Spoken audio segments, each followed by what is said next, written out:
Jim Collins's book, Good to Great, presents a very simple truth about success. He makes it vivid through graphs and detailed stories that exemplify what he wishes to tell his readers. His way of storytelling is rather surprising, especially coming from an academic and especially with a book that was founded on gritty, cutting-edge research that took 5 whole years to finish.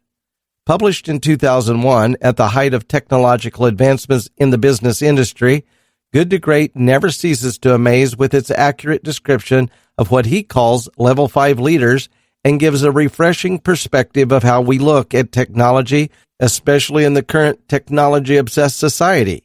He divides the book into 9 chapters, with each one bringing a valuable lesson for readers to digest. Before finishing the book, Good to Great, author Jim Collins went for a trip to the El Dorado Springs Canyon at the southern end of his hometown in Boulder, Colorado. It was a nice winter's day, and Collins wanted to see the landscape from the top still covered in snow. During his time at the canyon, a question floated in his mind asking how much anyone would pay him just to not publish the book. Collins considered this a thought experiment since the book was already 5 years in the making, from early research to first drafts of the manuscript. As he thought about the amount just to stop him from publishing the book, when he was already at $100 million, he headed back down. He told himself that no matter how much money anyone would offer, nothing could convince him to stop publishing. The reason behind this is because Collins is a teacher. Thus, it became impossible to resist the urge of sharing what he knows is the truth about the world. This is the inspiration behind Jim Collins's book, Good to Great. He ends the preface by telling readers to provide feedback and to let him know what works and what does not. He asks readers to use all the lessons from the book, if not to their work, then at least to their own life. Good is the enemy of the great. One of the first lessons Collins wanted to share in his book is the trap of a good performance. He considers doing good as a trap precisely because people, or companies for that matter, tend to lose the drive to do better once they reach an ideally good performance in the market. He begins with an anecdote back in 1996 when the idea of writing the book first came to mind. Bill Meehan, managing director of McKinley & Company, gave a comment to Collins that sparked a fire in his mind. Meehan commented on Collins' earlier published book, Built to Last, and told him how the book was meant for great companies and not really for the majority who only fare on the good side of the fence. This made Collins curious and realized that Meehan was right. The companies that studied and Built to Last were already doing great when they did their research. From then on, Collins began assembling his research team and came up with a Good to Great study wherein they looked into companies that went from being good to being great in terms of market share. Take, for instance, General Electric, which is considered one of the top companies in America. General Electric outpaced the market 2.8 times over the decade and a half from 1985 to 2000. According to Collins' study, if you invested $1 in what he called good to great companies back in 1965, your dollar would have multiplied 471 times, or a total of 56-fold increase in market shares. He also shares the example of Walgreens, a good company that ascended to greatness one sunny day in 1975. Walgreens just kept higher and higher in the stock's food chain to the point that it outpaced Intel, General Electric, and Coca-Cola, the perfect example of a good company turning great. But what's the secret? What made Walgreens so successful? Collins briefly pauses with suspense and does not reveal the answer until the next chapter. Nevertheless, he brings readers to his research journey in how they found out the secret from being good to being great. Undaunted curiosity. In this subsection, Collins presents his method divided into 4 phases, namely, Phase 1, the search. Phase 2, compared to what? Phase 3, inside the black box. And Phase 4, chaos to concept. In Phase 1, Collins explains how he first assembled his team of researchers and searched for companies that performed on a pattern of being good to great. Rigorous financial analysis was conducted in a 6-month period, searching for a 15-year pattern of cumulative stock increases. Collins elaborates that the team picked the 15-year pattern because it provides ample time to differentiate between one-hit wonder companies and companies that were truly able to transcend the good-to-great barrier. In Phase 2, the research team assembled what was called a comparison company group, which was used to compare with the good to great companies. The question they were trying to answer here is, what makes a difference between good to great companies and companies that are generally just good? There were two selections of comparison companies. The first set was a group of companies that had the same resources, capital, and opportunities compared to good to great companies. The second set was composed of companies that transcended the good to great barrier but failed to sustain its success shortly afterwards. In Phase 3, Colin refers to what he calls the black box. In a quick visualization of his research design, the black box represents the transition from a company giving off good results to reaching great results. This phase of research involves interviews with key personalities within the good to great companies the research team studied.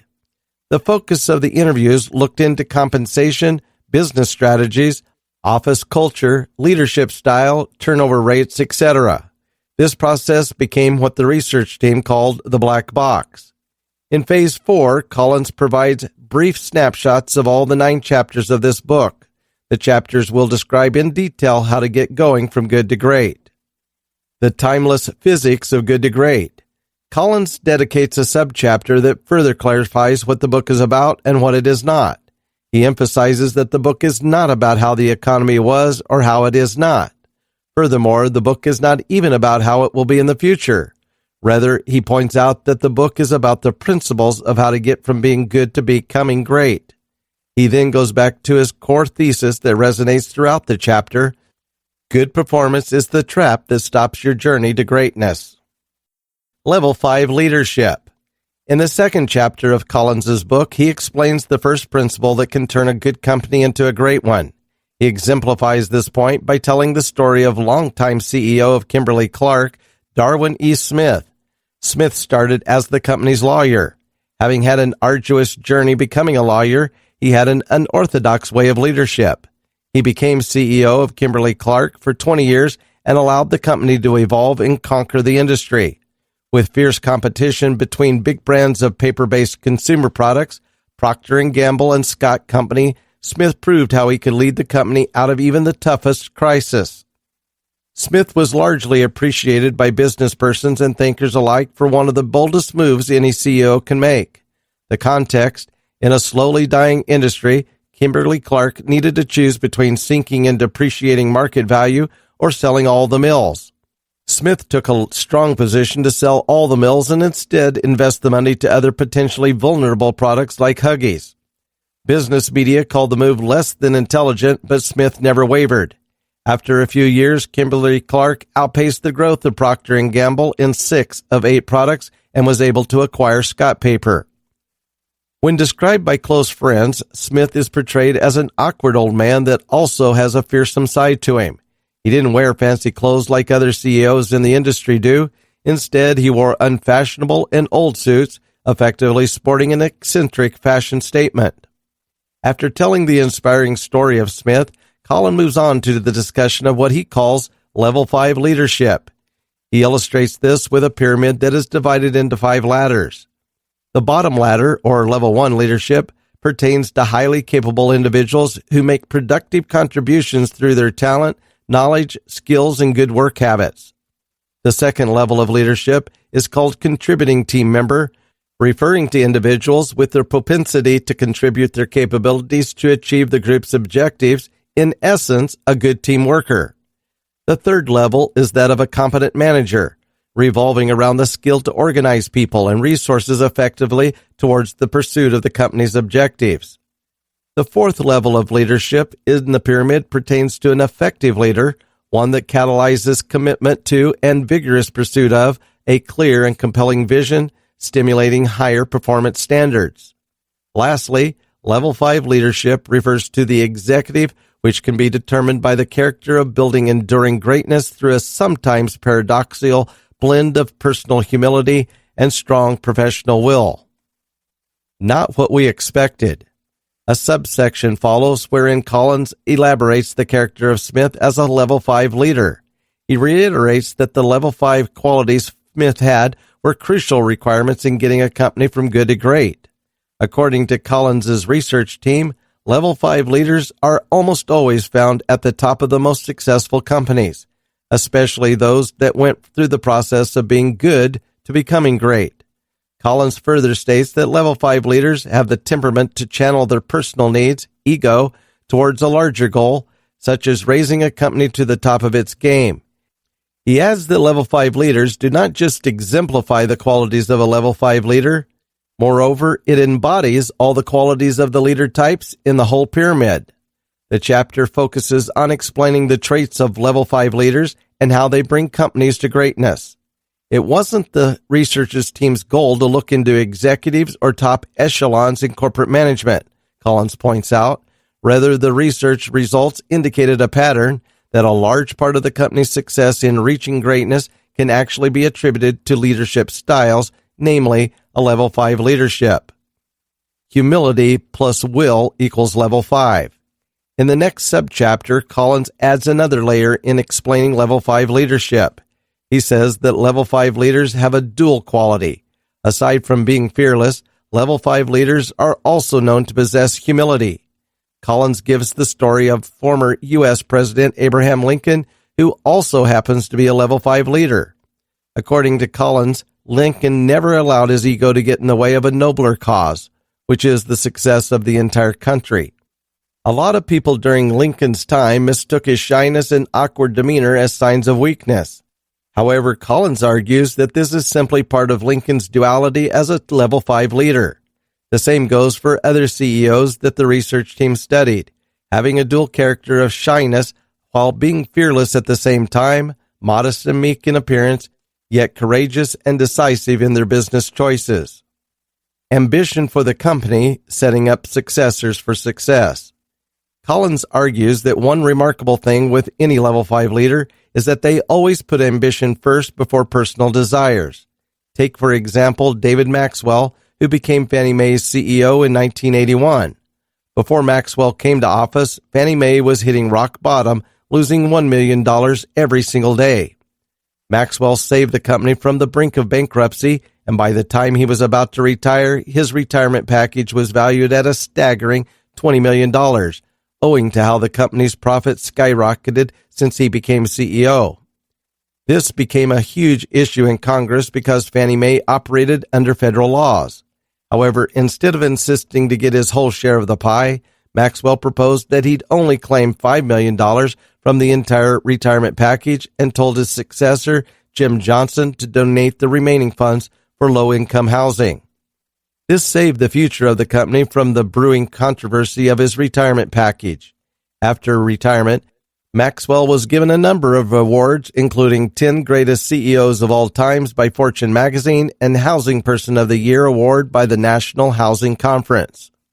The story of Maxwell exemplifies how a level 5 leader will always take the high ground and prioritize the company's ambition over their personal gains. Instead of fighting to have his rightful share of the retirement package, Maxwell considered the integrity of the company. In order to avoid greater controversy, he instructed Johnson to donate a huge chunk of his retirement money for housing funds. Maxwell also made a stroke of genius for choosing Jim Johnson as his successor, another trait of a level 5 leader according to Collins. A compelling modesty.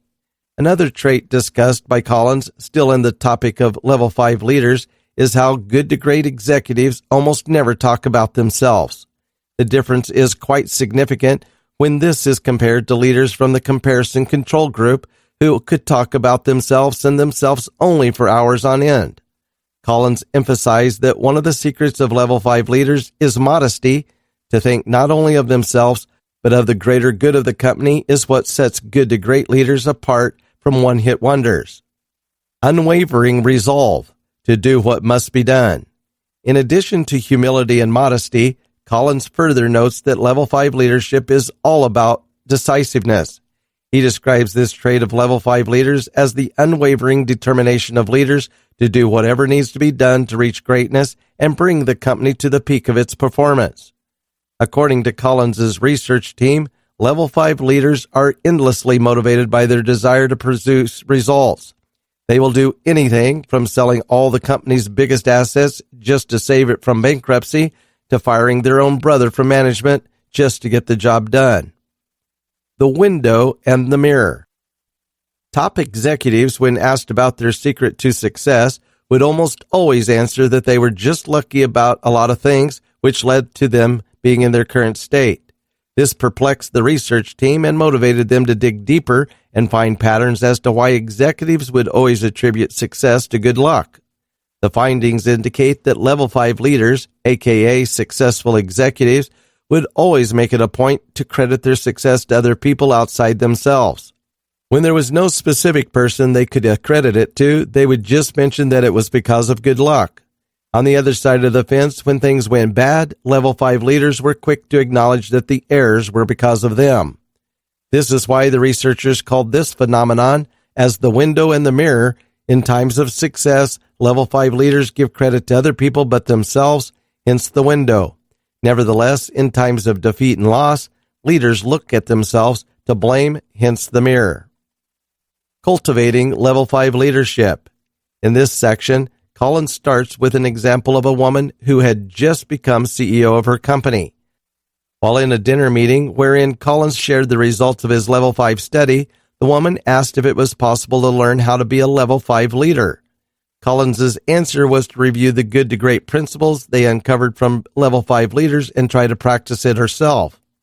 In conclusion, Collins tells his readers that this chapter of the book shows why level 5 leaders are successful and what makes them good to great leaders and what principles do they live by.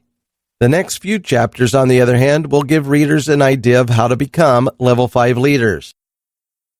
First who, then what? Collins begins the third chapter of his book by telling readers how they expected a good to great company to behave.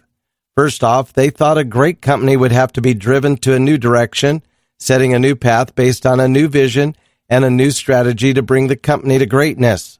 After years of research, the team found out that the truth is complete opposite.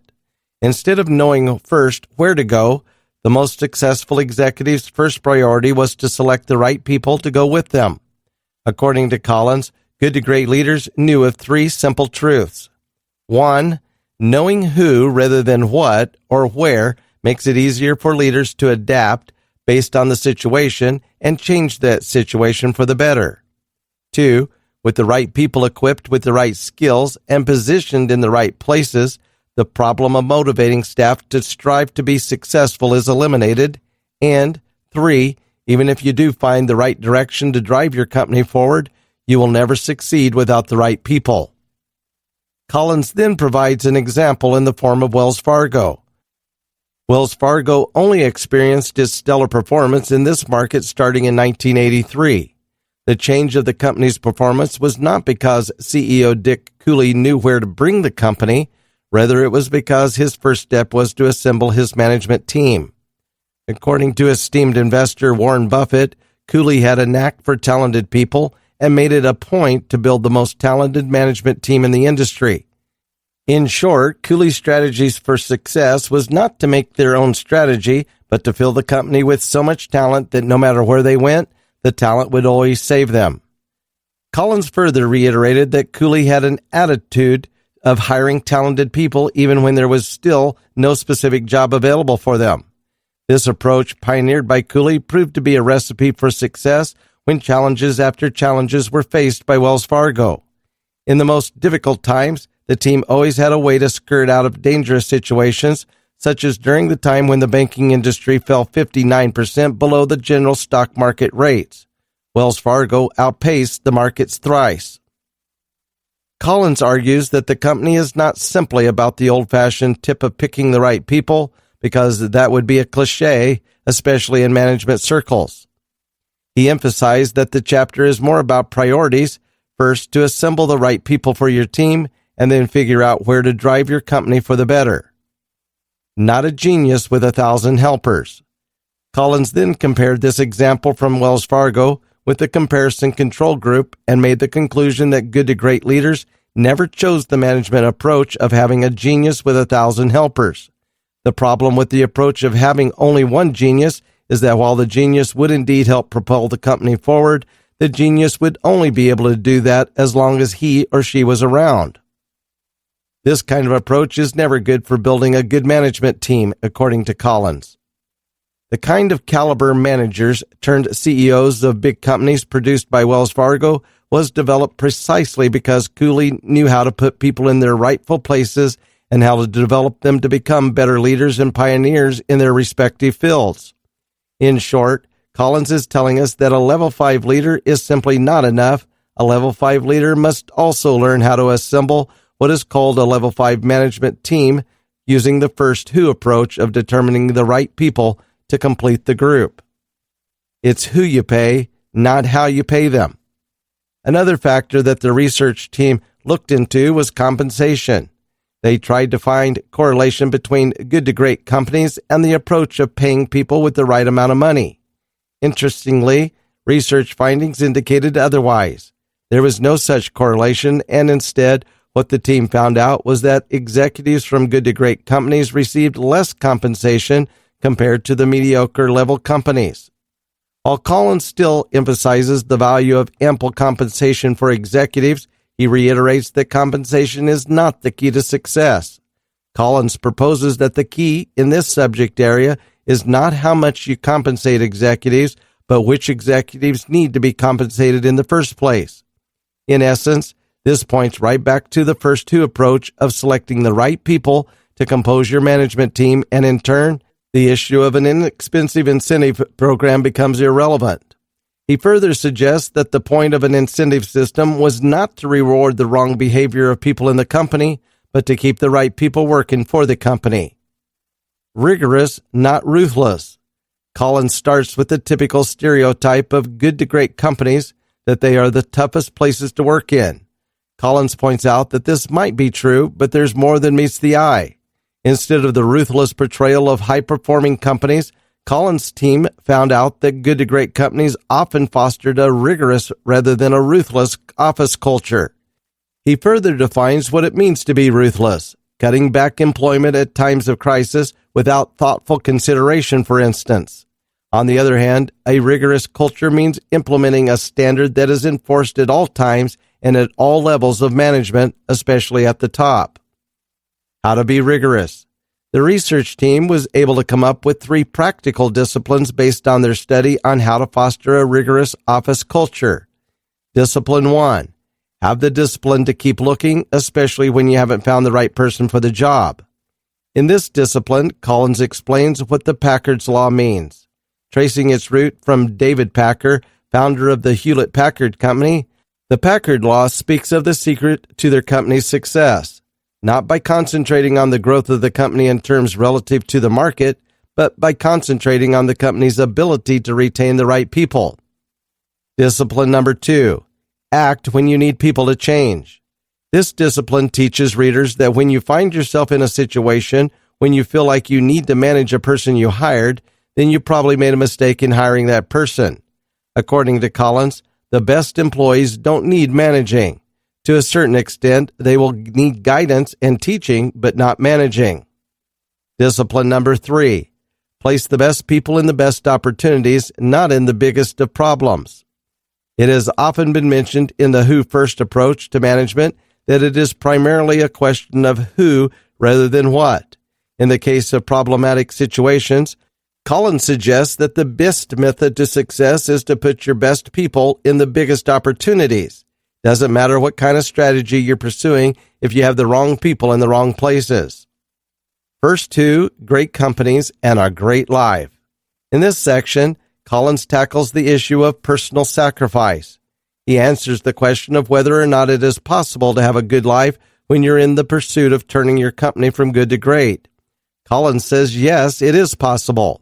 He makes an example of Coleman Mockler, CEO of shave giant Gillette. According to Collins, Mockler had a great family, a Harvard degree, and Gillette as his biggest legacy.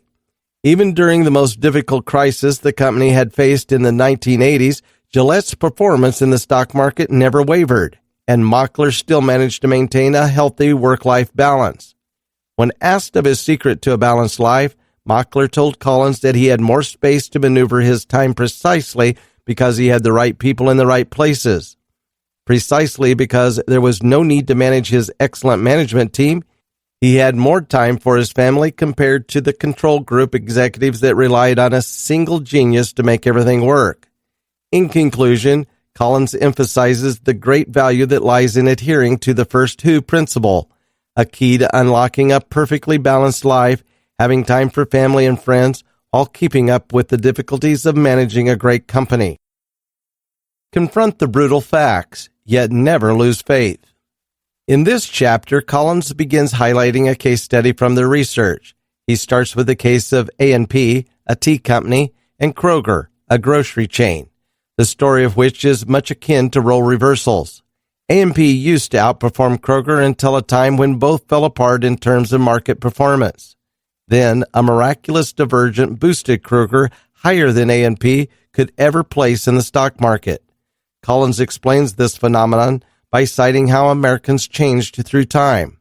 According to Collins, Americans no longer wanted a grocery that only specialized in selling food items. Americans wanted to do banking, purchase medicines, and get their grocery needs all at the same time. This was what led Kroger to do the successful transition from good to great. When compared, the two companies, A&P and Kroger, were both old. Kroger at 82, while A&P was already 111 years at the time of writing. Strongholds in the same parts of the United States, and both had intimate knowledge of how the world was changing around them. The only thing that differentiated the two was that Kroger was able to face the brutal facts of change and adapt along with it. With the changing preferences of Americans, Kroger began redesigning their grocery chains, gradually transforming branched locations into what is now known as supermarkets, where everyone can shop, dine, buy medicine, etc., all at the same place. Facts are better than dreams. Collins reiterates in this section the value of confronting the reality rather than pursuing dreams that are already offbeat to what is actually happening on the ground. This was the fatal mistake of the A&P, as it struggled in denial that its market strategy was wrong. Kroger, on the other hand, was able to pull off a stroke of genius when it dedicated all of its resources into creating the superstore dream for American consumers. According to Collins's research, while all companies can strive for greatness, the difference between good to great companies and the control group was that good to great companies constantly reevaluated their journey based on the brutal reality that it is an ever-changing society, a climate where the truth is heard.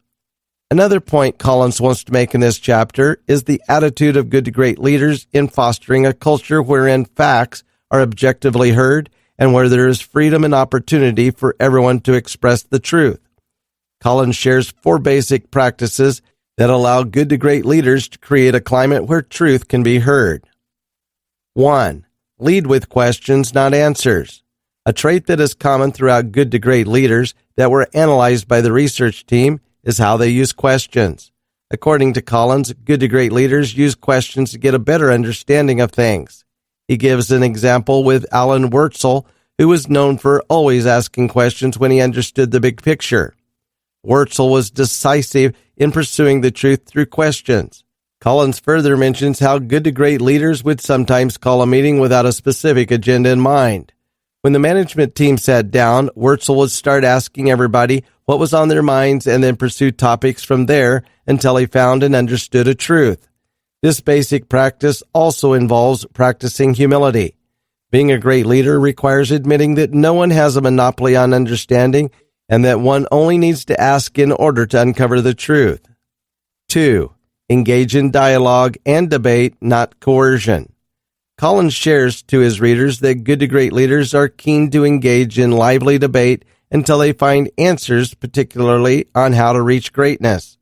In various examples, Collins points out good to great leaders that facilitated the most intense dialogues between general managers until they found answers. Like Wurtzel, other good to great leaders did not start with the answer, but rather pursued the question through consistent questioning, refining it until a viable answer came up. 3. Conduct autopsies without blame.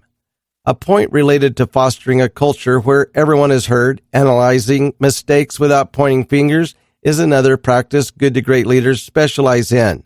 In his examples, Collins points out how good to great leaders would talk pages upon pages about some of the biggest corporate mistakes they had made as a company. Interestingly, not a single sentence would point to a single person blaming him or her for that mistake. Instead, the sophistry in their exposition revolves clearly around how to learn from that mistake, a valuable lesson that must be learned by all who seek to become good to great leaders. 4. Build red flag mechanisms. In analyzing good to great companies and comparing them to the control group, Collins' research team found out that both groups had equal access to information. However, making use of that information in a way that made the company great was what made the big difference. Collins suggests building your own red flag mechanisms, especially if you think you're not yet a level 5 leader. According to Collins, level 5 leaders would need red flag mechanisms anymore, as they are more able to discern which information needs attention. Unwavering faith amid the brutal facts. The point this whole chapter wants to make is that despite the brutal facts, good to great leaders should never lose faith. Take, for example, the case of Scott Paper, which reigned as the highest-grossing paper-based consumer business in America. In the 1960s, Procter & Gamble, however, took the industry by storm and catapulted Scott Paper to second place. Instead of denying the fact that they were beat by another company, Scott Paper instead faced the brutal fact and found ways on how to diversify their product offerings. Instead of going up with the P&G giant, Scott Paper found a new niche wherein it maintained its successful streak without putting up a fight against its giant competitor. Another example is how Kimberly-Clark reacted to P&G. Opposite to Scott Paper's response, Kimberly-Clark took the bull by its horns. Darwith Smith, CEO of Kimberly-Clark, motivated his company until they were able to beat P&G. Collins tells us that there is a lesson that can be learned from these two polarizing examples, that by confronting the brutal facts, companies like Kimberly-Clark and Scott Paper, regardless of how they reacted, made themselves stronger and more resilient companies. Indeed, they faced reality and yet did not lose faith in their greatness. The Hedgehog Concept. Simplicity within the 3 circles. The Hedgehog Concept comes from a famous parable by Isaiah Berlin, wherein he tells the story of a fox and a hedgehog. The fox, as cunning as it is, has knowledge of many things and can devise the most complex plans for a surprise attack against the hedgehog. The hedgehog, on the other hand, knows of only one thing, the capacity for defense. In the story, the fox makes a plan to attack the hedgehog every single day, all resulting in the same outcome, with the fox retreating after seeing the hedgehog curled up with its spikes protruding. In this parable, the author, Berlin, divides people into 2 groups. Foxes are more attuned to pursuing many things at the same time and thinking about the most sophisticated plans on how to pursue these plans, a bit of a scattered mind, according to Berlin. The hedgehog, on the other hand, simplifies everything and organizes ideas into a concept that can guide their daily life. People classified into hedgehogs have the ability to simplify the most complex situations into the most simplistic of ideas, making them easier to solve. Collins further provides examples of successful people who were hedgehogs and left a mark in the world. Marx, with his theory of class, Einstein and relativity, Darwin and natural selection. All of these great thinkers were able to simplify a rather complex world into a unified theory that explained how things worked. Collins adds that hedgehogs, as simple thinkers as they are not stupid. On the contrary, hedgehogs understand the value of simplicity when it came to being useful. Collins reveals that good to great thinkers are hedgehogs that pursue a simple goal compared to comparison companies that were mostly foxes pursuing different paths that made them scattered and diffused. The 3 circles. In the next section, Collins starts with an excerpt from one of their team discussions when they were talking about the difference between comparison and good to great companies. One of his researchers pointed out that the difference is not about strategy, because even the comparison companies had strategies. Another researcher, however, was able to see that the difference lies in the simplicity of ideas. They further examined good to great companies such as Kroger that invested all they had in the supermarket concept, Kimberly-Clark, which made a bold move to paper-based consumption industry, and Walgreens, which chose to specialize in convenience store and pharmacy rollout into one. These simple ideas led these companies from being good to being great. In essence, Collins is talking about the essential difference between comparison and good to great companies along two dimensions. First, good to great companies understood how their companies worked in three dimensions, or what is called the three circles. Second, good to great companies were successful at translating that understanding into simple ideas that they pursued until they reached greatness. Collins then shares the three circles, or three guidelines, on how to understand your company as follows. 1. What is it that you're best at doing? Collins suggests companies to look into the proper niche that the company can be best at. He differentiates this concept with the idea of core competence, theorizing that you can be the best at something that you have never even done before. 2.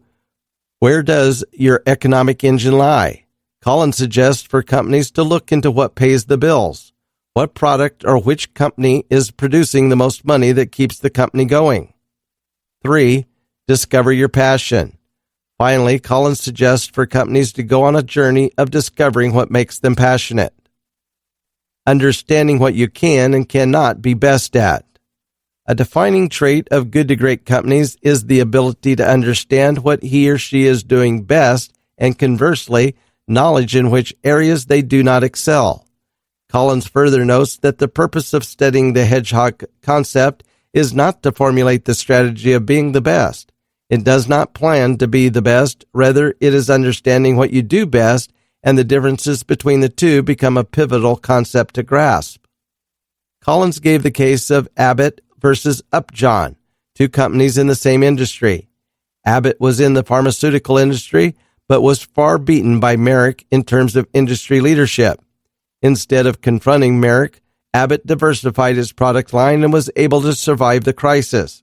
Upjohn, on the other hand, never confronted the reality that was miles away from Merck and instead remained focused on trying to beat the pharmaceutical giant. Upjohn lost to Merck and was eventually acquired in 1995. The lesson here is that despite the fact that both Abbott and Upjohn have been in the pharmaceutical industry for decades, the mere act of going out of the box saved Abbott, but Upjohn was left behind. Insight into your economic engine. What is your denominator? Based on the research team's finding, they analyzed a number of companies that were engaged in one of the top industries performing in the market, and other companies were in the lowest percentile in terms of industry market performance. Nevertheless, results showed that even some companies belonging to the less profitable businesses were able to transition from good to great. Hence, Collins suggests that the key factor in transitioning from good to great is not the type of industry where the company is, but in the understanding of the company's economic engine. By understanding what sells and where the company can best perform, the company can thrive even in the harshest of conditions. Understanding your passion. Collins begins this session with an anecdote of an interview with Philip Morris, executives that surpassed the research team with the intensity and passion that demonstrated during the interviews. To be specific, he gave the example of Ross Milheiser, then vice president of Philip Morris and a known cigarette lover. What Collins is trying to point out here is that Philip Morris executives clearly loved the company and had an intense passion about them in making the best tasting cigarettes. Collins suggests that executives working in good to great companies do not force themselves to be passionate about what they do. Instead, they sought after things they were already passionate about. The triumph of understanding over bravado. In this section, Collins mentions a pre-Hedgehog and a post-Hedgehog phase. Companies in the pre-Hedgehog phase are in for a murky journey, not yet getting through the fog.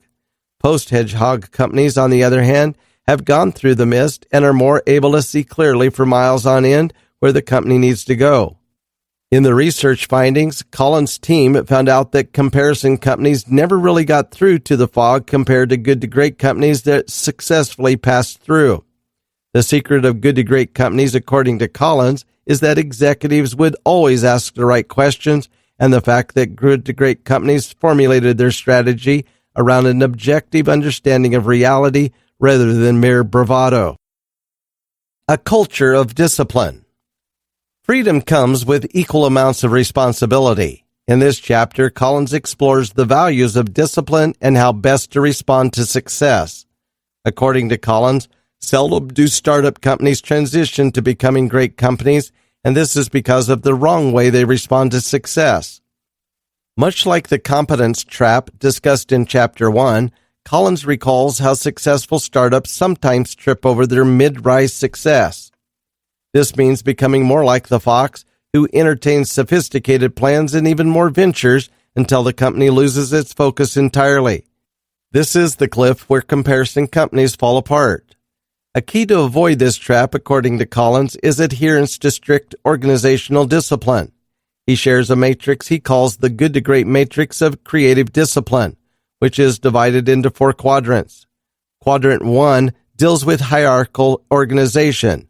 Quadrant 2 tackles great organization, Quadrant 3 with bureaucratic organization, and Quadrant 4 on startup organizations. The direction upward points to the culture of discipline practiced by the organization, whereas the line going from right to left pertains to the standard of ethics that the organization exercises. Collins suggests companies to map out their organizational success in this matrix. Knowing where your company resides in this matrix tells a lot about how the company practices discipline.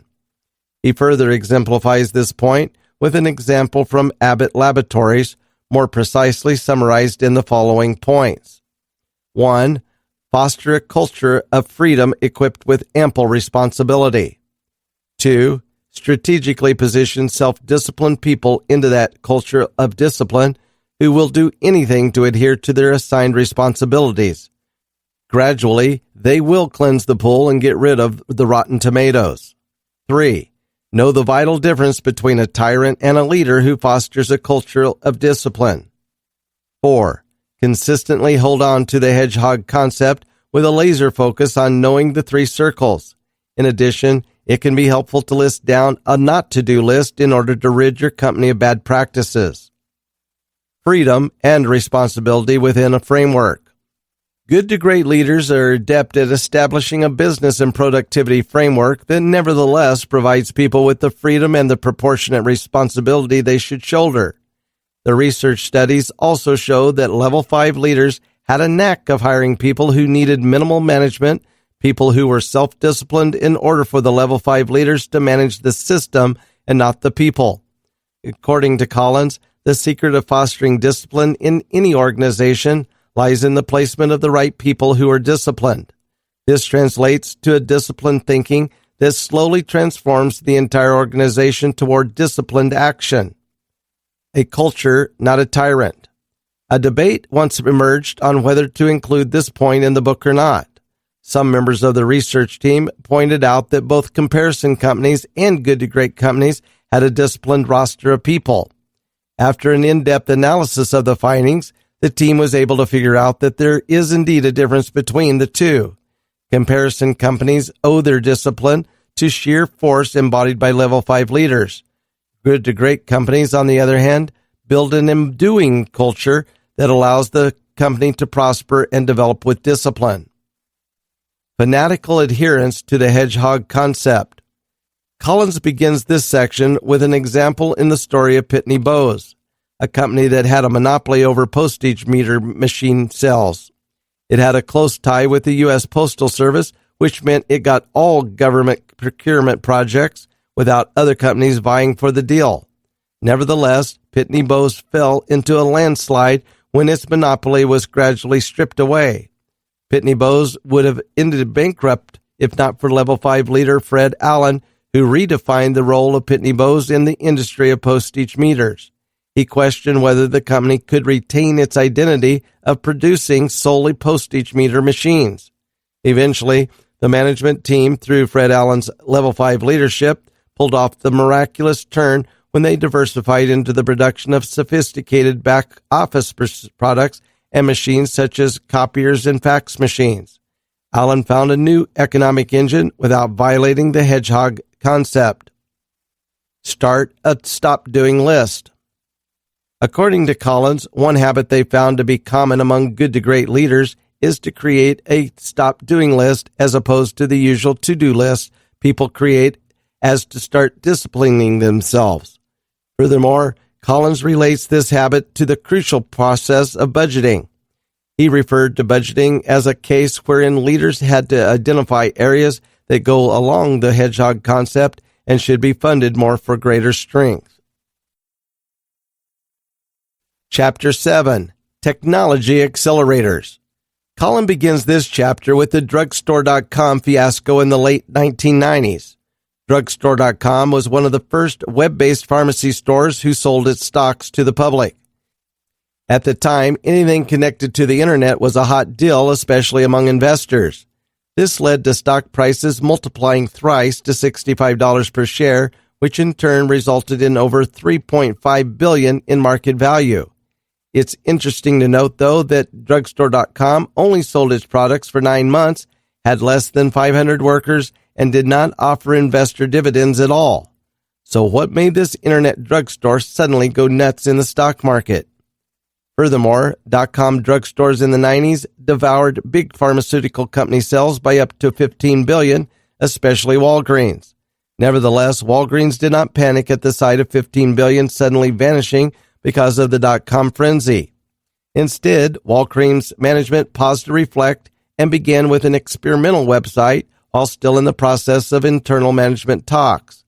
It began slowly at first as executives studied how the internet could be tied up to their sophisticated inventory and how it aligned with their customer convenience model. Then suddenly, in October 2000, Walgreens launched a sophisticated but user-friendly website that made its delivery system more convenient for customers. A year after the .com craze, Walgreens came back with a vengeance and took the stock market by storm, even doubling its market value twice in just a year. The lesson in this story, according to Collins, is that drugstore.com never really thought about how to become a great company along with the three-circle paradigm. It merely used the hype brought about by new technology. Walgreens, on the other hand, took a strategic step to ensure that the internet would work for them along the lines of the three circles. Technology and the Hedgehog Concept. Collins points out that some of the best good-to-great companies such as Walmart, Walgreens, Procter & Gamble, and Kimberly-Clark went through several technology changes in the past. With the advent of electricity, television, and other new technologies that came their way, these companies managed to endure. In this context, what makes the difference between comparison companies and good-to-great companies is how they look at technology and its role in what the company does best, in what the company's economic engine is, and what the company is passionate about. Technology as an accelerator, not a creator of momentum. Then Fannie Mae CEO Jim Johnson hired a firm to launch a technology audit. The purpose of the audit was to see whether the company was keeping with the latest standards in a grading scheme of 1 to 4. 4 meant they were using cutting-edge technology, while the score of 1 meant they were clearly at the Stone Age. The findings indicated that they were a mere 2 miles away from Wall Street at the time. The audit's lead consultant, Bill Kelvey, advanced Fannie Mae's technology from 2 to 3.8 in just 5 years. His team changed how the company worked with sophisticated programs that dramatically reduced manual effort at clerical jobs. What Collins wants to point out here is that Fannie Mae, like other good-to-great companies, had to adapt to technology much later than the advent of such technology. Walgreens had to study how the internet worked for them, and same is the case with Fannie Mae. In essence, they did not use technology to create their own momentum.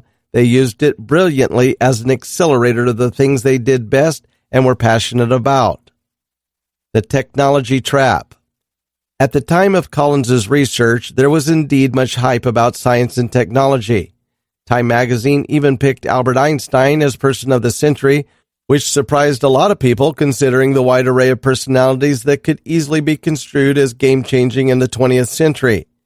Time editors answered this controversy by telling its readers that while the 20th century could be clearly associated with the politics of leaders and their cultural contributions, nothing beat the advances humanity has made in the field of science and technology, which led them to picking Einstein as Person of the Century. According to Collins, Time magazine's choice reflects the human psyche and society's obsession with technology. However, in a series of interviews with Good to Great company executives, the research team was surprised that none of them even mentioned technology as a crucial factor in the transition from being good to great. Even when some cases alluded to technology, it was only mentioned ranking it fourth. Therefore, Collins had to pose the obvious question. If technology was so important, why was it that good to great companies seldom talked about it? Collins replied that blind reliance on the internet or any form of technology is, most of the time, a disadvantage. It only works in your favor when it is used in the right way, aligned with the simplest and clearest ideas, and founded on a comprehensive understanding of the company. Technology and the fear of being left behind. Collins begins with a debate the research team once had on whether to include a technology chapter or not. The debate was eventually settled when a curious question popped up on why good to great companies had such an objective view on technology compared to comparison companies that responded in a reactionary way when technology came to the fray. The research team finally agreed that the answer to this intriguing question was that good to great companies had the right motivations, propelled by their desire to excel in what they are best at doing. Compared to comparison companies, non-level 5 leaders are motivated by fear, the fear of being left behind. The flywheel and the doom loop. In this chapter, Collins speaks of the flywheel, wherein leaders are led to push with great force in order to create momentum. After 100 pushes in the same direction, the flywheel suddenly works on its own momentum, getting faster and faster by the second. When asked which big push led to the flywheel spinning so fast, Collins says it becomes irrelevant. The reason why the flywheel turned in such a speed was precisely because of the cumulative effort of the leader gave in trying to make it turn on its own energy. Build up and breakthrough.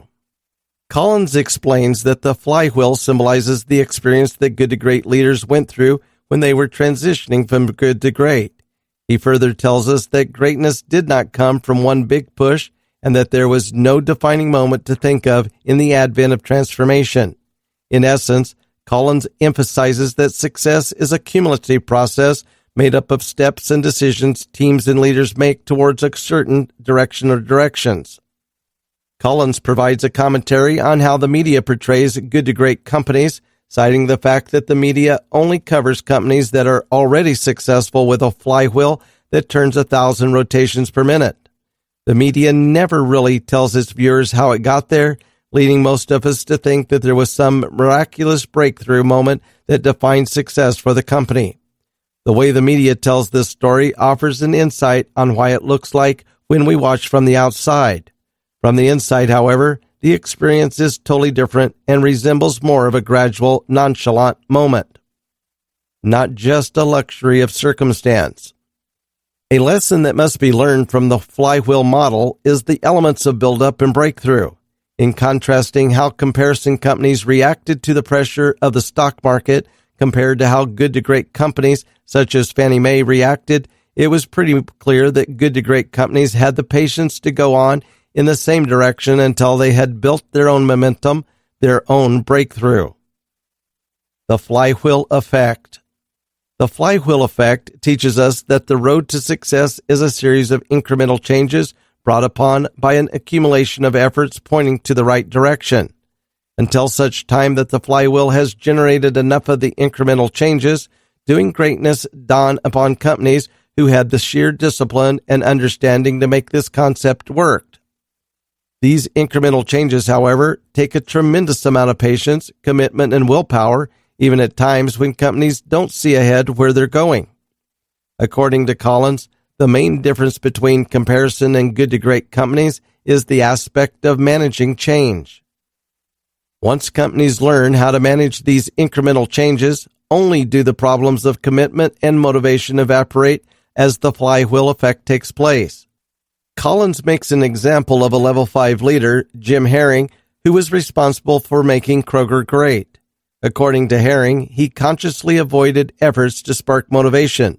Instead, he brought all of his attention and effort to turning the flywheel until people could see tangible results that the plan was working. According to Collins, the reason why most executives seldom communicate their corporate goals is because they let the flywheel do the talking. Collins further suggests that as the flywheel turns faster, building up on its own momentum, people will begin to see the impact that it has on the company. That phenomenon in itself is proof enough to motivate everyone, according to Collins. The doom loop. On the other side of the coin, while the flywheel effect speaks of so much positivity and persevering towards a single direction, some companies fall into what is called the doom loop. In an effort to try to skip the build-up phase in the flywheel, some of the comparison companies tended to establish new programs aiming to motivate people, only to end up with fluctuating results. The purpose of their efforts was to seek a single defining moment that would bring them straight to the breakthrough phase. Talking in analogies, what they were doing reassembled turning the flywheel from one direction to another, stopping and then turning it again to the opposite direction. After years of doing this inconsistent method of trying to break through, comparison companies ended up in the doom loop. The perfect example is the case of Warner Lambert, a competitor of Gillette. Warner Lambert declared in 1979 that it wanted to be the top company in consumer products. Exactly 1 year later, the company turned to the other direction and went on to the healthcare line, but now with a different purpose, to beat the likes of SmithKline, Merrick, and Lilly.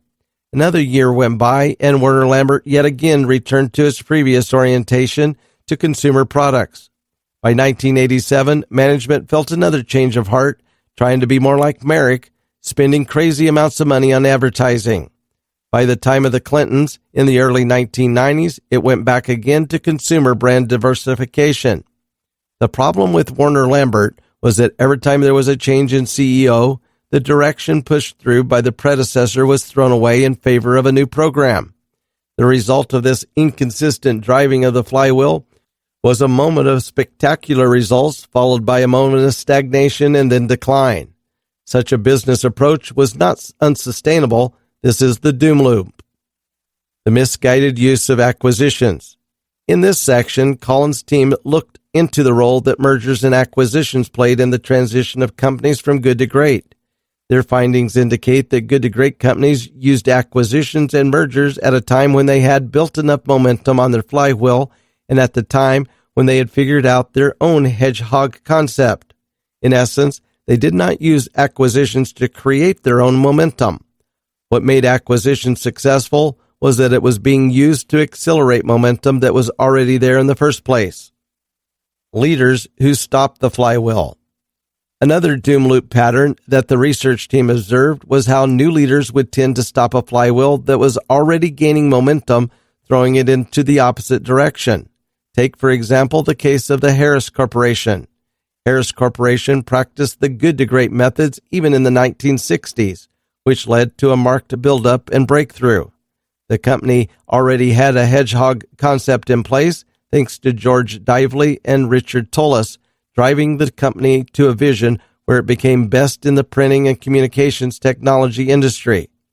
However, in 1978, a new CEO, Joseph Boyd, stepped in and stopped the flywheel momentum to a total halt. His first decree as CEO of Harris was to move headquarters to Florida. This resulted in the divestment of the company from the printing industry, especially at a time when Harris was already one of the leading companies in the world that produced printing devices. In other words, the production of printing devices was the company's economic engine, and by divesting from that practice, Boyd effectively threw the company to shambles. The flywheel as a wraparound idea.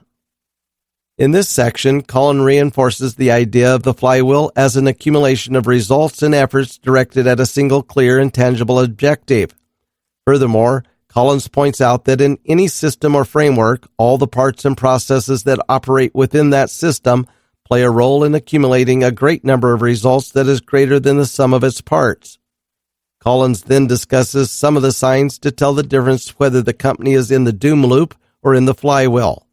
According to Collins, Level 5 leaders naturally feel more comfortable with the flywheel, more interested in continuously pushing towards an objective rather than formulating spectacular programs that aim to skip the build-up phase. Collins even recalls the first who principle, specifically placing the right people in the right places and removing the wrong people from the fray, is crucial in creating the initial buildup. After selecting the right people for your team, Collins suggests that the next step is to understand the company along the three circles of the Hedgehog Concept. Once the Hedgehog Concept is solidly founded on the company's overall efforts and operations, a continuous and diligent applications of these principles will lead to a spectacular breakthrough of results. From good to great to built to last. Collins starts his last chapter of his book by revisiting the lessons of his previous book, Built to Last. He wanted a way to reconcile the two research studies and eventually found out that it was best to build the research from scratch rather than starting with Built to Last as a point of reference. Therefore, the research team decided that it was more fruitful and objective to begin the Good to Last project, thinking as if Built to Last was not yet written. The purpose of the research team was to avoid their biases from meddling with the findings of the research. Collins then takes a step back and looks at his two masterpieces from a more objective point of view, comparing how each book relates with the other without compromising their individual integrities. Collins found out 4 conclusions from his reflection. 1. When compared, Built to Last companies also followed the good to great methods described in this book. The only difference was that Built to Last companies did it in small steps, early stages, just to get to stand up on their own feet. 2. Collins shares that he sees Good to Great as a prequel to Built to Last. He suggests his readers to use the Good to Great principles to get a successful momentum and then apply the Built to Last principles to create an enduring corporation. 3. Collins further suggests that companies who have already reached a sustained success but are not yet at the peak of becoming an iconic corporation, it is advisable to use the concept from Built to Last, telling companies to have a deeper understanding of the company's core values. 4. In Built to Last, Collins posed a question that was not exactly answered until Good to Great was released. The question revolved around knowing the difference between a good and a bad goal, or what they called BHAG, Big Hair Audacious Goal. Good to Great in the early stages of Built to Last. When Collins revisited his study from Built to Last, he found out that the enduring companies they studied in Built to Last also went through the Good to Great transition. They weren't able to spot it that quickly because these companies applied the Good to Great principles during their early years. He shares a classic example with Walmart, founded by Sam Walmart in 1945. Walton first had a small store, only to have a second store 7 years later. Walton made incremental changes with his company until he achieved a stature of greatness, building on a hedgehog concept and applying the first who principle and understanding the company along the 3 circles. Other examples include Hewlett-Packard applying the good to great principles in its formative years. Core ideology, the extra dimension of enduring greatness. If any company embodied what it meant having a core ideology, it was definitely Hewlett-Packard. Co-founder Bill Hewlett would often say during his interviews how he was most proud of the legacy of a core ideology left with HP. It became known as the HP Way, referring to a set of core values that the company stood by, such as 1. Technical contribution, 2. Respect for individual, and 3. Responsibility to society. According to Collins, the best built-to-last companies were adept at preserving their core values over time, while at the same time artfully adapting to an ever-changing world. These core ideologies helped HP go from being good to great to a company that was built to last. Good BHAGs, bad BHAGs, and other conceptual links. In this section, Collins presents how some of the concepts that were introduced in Built to Last would not be possible without the methods described in Good to Great as follows. 1. Clock building, not time telling. Described in previous chapters were leaders who had the tendency to stop the flywheel and bring the company to bankruptcy. In this concept, Collins tells of a way for companies to foster a culture within an organization that can adapt through generations and generations of leaders. 2. Genius of and. Another secret of built-to-last companies was the creative way of finding about how to get the good results A and B without having to choose one at a time. Conversely, any company that can do this also has the following traits: purpose and profit, continuity and change, freedom and responsibility. 3. Core ideology. A core ideology is composed of core values that guide a company's operations and decisions for a strategic amount of time. Built-to-last companies all had their core values intact before arriving at the point of iconic stature. 4.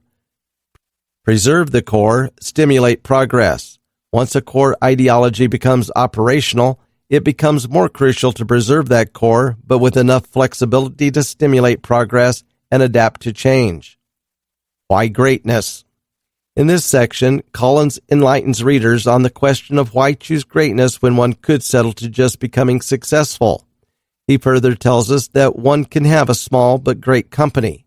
Greatness, he adds, is more than just the size of the company and the amount of profit you're making. He then tells readers that the purpose of the entire book is not to add burden to people who are already overworked towards contributing to a company's effort to become great. Instead, the purpose of the book is to enlighten everyone that a large part of what we do is a waste of time without the right methods and the principles at work.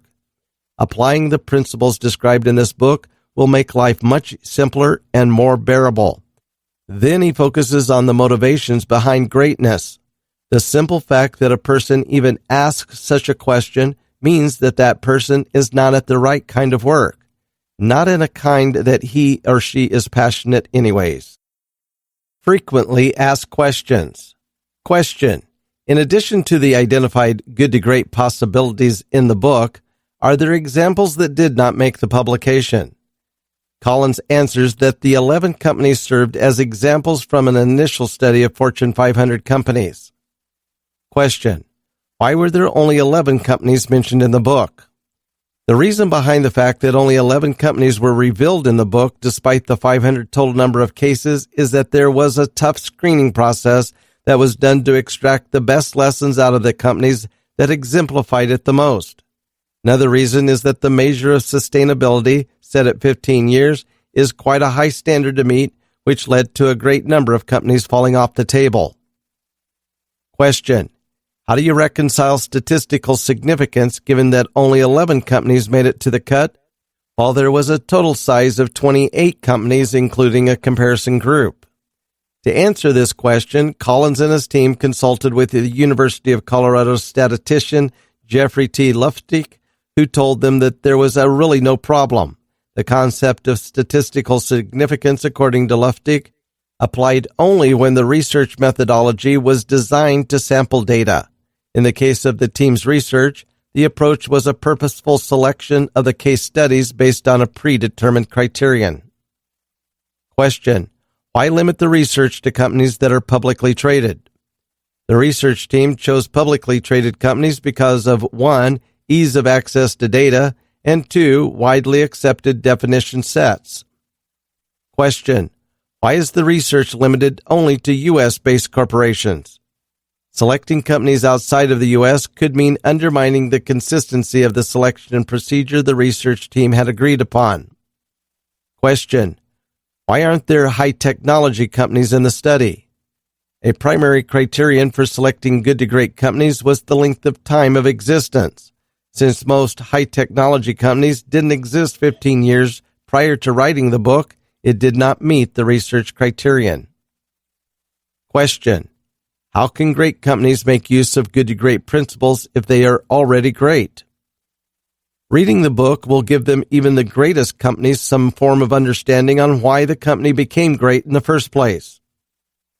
Question: how do you view the current challenges faced by good to great companies? All companies, even the greatest ones, are not immune to difficulties and challenges. No company ever studied in this research had an unblemished record. Every single company had their moments of ups and downs, but what differentiated them from others was their ability to stand up again, even after tremendous failures. Question: why is Philip Morris a great company if it sold tobacco? The reason why Philip Morris was included is not because of what particular product type it sells. Philip Morris was included both in Built to Last and Good to Great because it outperformed all other tobacco companies that got in its way. Question: can a company adhere to a single Hedgehog concept and still have a diverse product offering? While it is possible for companies with diverse portfolios to be great, the study suggests that they rarely produce sustained results. Question: how does the board of directors figure in the transition of any company from good to great? Board members have the official duty to pick company leaders, and it becomes their responsibility to pick level 5 leaders they see fit to become CEOs. It's also important for the board to understand what makes a level 5 leader.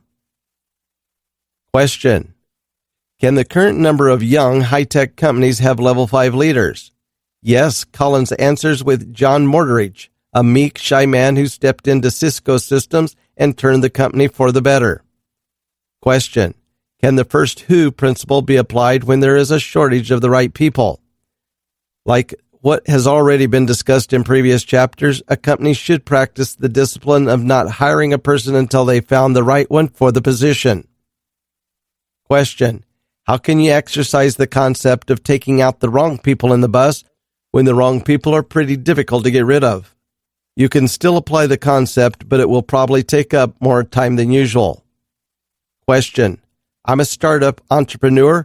How are these ideas relevant to me?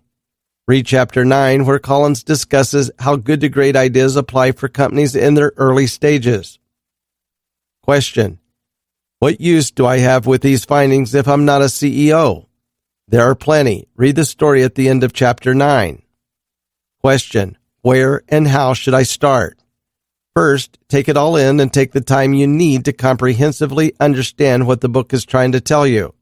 Then work your way to the process, starting with the first 2 principle all the way to the developing yourself into a level 5 leader. As a teacher at heart, Collins' passion has always been in the business of sharing the lessons he has to give.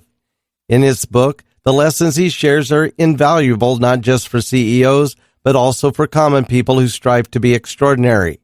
At the core of this book is the coherent description of what it takes to be a great leader, having the vision to foresee and adapt to changes, and having the guts to make drastic changes amid crisis.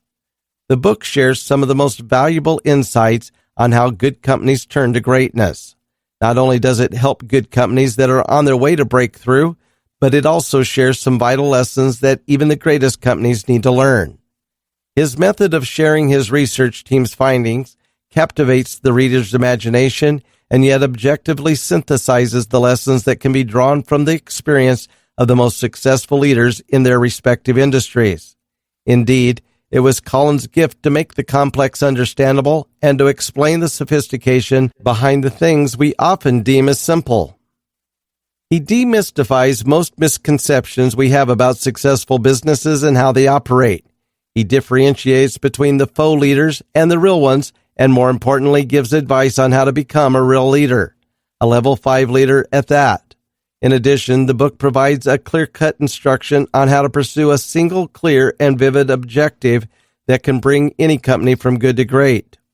Collins never ceased to amaze with his analogies that teach important points, such as the analogy with the hedgehog and the fox, the flywheel and the doom loop, among others. Because he writes in such a relatable way, the book appeals to a variety of audiences, even those beyond the field of business and management. Despite the fact that the book was released in 2001, Collins and his team had the foresight to tackle the issue of technology and how it could be utilized toward the journey to greatness.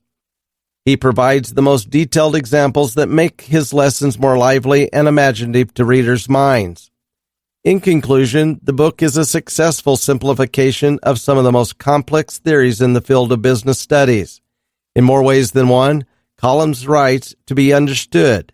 The book serves as an easy-to-understand manual on how to succeed in organizational development. It gives premium to the role of leaders in the industry, but also gives equal amount of attention on how external factors and the vital role of the right people play in the success of any organization in transitioning from good to great.